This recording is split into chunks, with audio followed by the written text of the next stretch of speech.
നിങ്ങൾക്ക് സുഖമാണോ? കഴിഞ്ഞ ദിവസം ഞാൻ കുറെ കത്തുകൾ വായിച്ചു. ആ കത്തുകൾ എഴുതിയത് പ്രസിദ്ധരായ ചിൽഡ്രൻസ് റൈറ്റേഴ്സ് ആണ്, അതായത് കുട്ടികൾക്ക് വേണ്ടി എഴുതുന്നവർ. ആ കത്തുകൾക്കെല്ലാം ഒരു തലക്കെട്ടുണ്ടായിരുന്നു.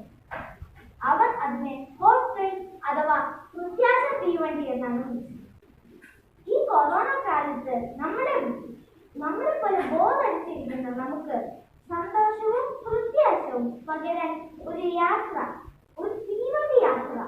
ഈ ട്രെയിനിന് നമുക്ക് മാമ്പഴം എക്സ്പ്രസ് എന്ന് വിളിച്ചാലോ? അപ്പൊ നമുക്ക് യാത്ര പോയാലോ?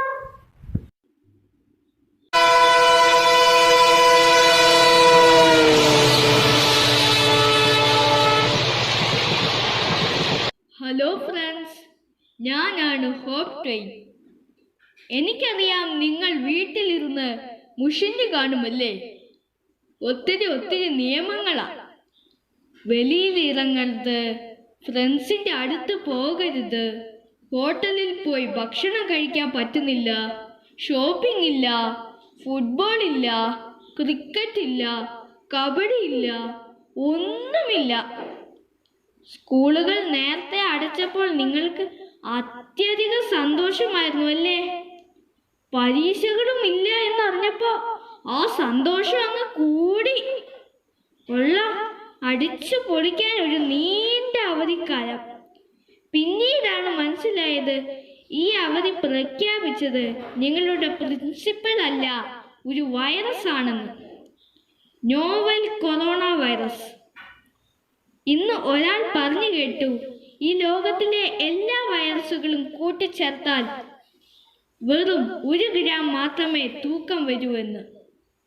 1 ഗ്രാം തൂക്കമുള്ള വെറും സോപ്പ് വെള്ളത്തിൽ കഴുകിക്കളയുന്ന ഈ വൈറസിന് മനുഷ്യ ജീവിതത്തിന് ഇത്ര വലിയ സ്വാധീനമുണ്ടെന്ന് ഇപ്പോഴാ മനസ്സിലായത് അല്ലേ? അതൊക്കെ പോട്ടെ, നമുക്ക് യാത്ര തുടങ്ങണ്ടേ? ശരി, എന്നാ മുറുക്കെ പിടിച്ചിരുന്നോ. ഇതുപോലെ വിജനമായ റോഡുകൾ നിങ്ങൾ ജീവിതത്തിൽ കണ്ടു കാണില്ല. നിങ്ങൾ മാത്രമല്ല കേട്ടോ, എല്ലാവരും വീട്ടില. പക്ഷെ വേറെ കുറെ പേർ വെളിയില. ദേ അങ്ങോട്ടൊന്നും വീണ്ടും നോക്കിക്കേ. എത്ര തരം പക്ഷികളും ചെറുജീവികളുമാണ് പറന്നു നടക്കുന്നത്. ഇവയൊക്കെ ഇത്രയും കാലം എവിടെയായിരുന്നു? പിന്നെ ചുറ്റുപാടും കാണുന്ന വൻമരങ്ങളും ചെടികളും ശ്രദ്ധിച്ചിട്ടുണ്ടോ? എന്തെല്ലാം തരത്തിലുള്ള ചെടികളാണ് നമ്മുടെ ഈ കൊച്ചു ഗ്രാമത്തിൽ ഉള്ളത്. അവിടെയൊക്കെ പേരറിയാമോ? ദേ ആനക്കുളത്ത് ആന ഇറങ്ങിയിട്ടുണ്ട്. ഇപ്പോഴെങ്കിലും മനുഷ്യ ശല്യമില്ലാതെ സ്വസ്ഥമായിട്ട് അവ കുളിച്ചോട്ടെ. കാപ്പി കാപ്പി കാപ്പി കാപ്പി കാപ്പി കാപ്പി. ദേ ആഹാരത്തിന് സമയമായി. നമുക്ക് അടുക്കളയിൽ പോയി സഹായിച്ചാലോ?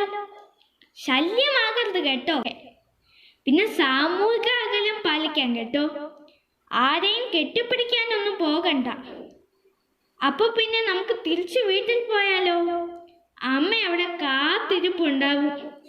അമ്മയോടും അച്ഛനോടും പറയണം ആ മൊബൈലൊക്കെ മാറ്റിവെച്ച് നിങ്ങളോടൊപ്പം കളിച്ച് രസിക്കാൻ. എന്നാൽ നമുക്ക് പിന്നെ കാണാം. ബൈ.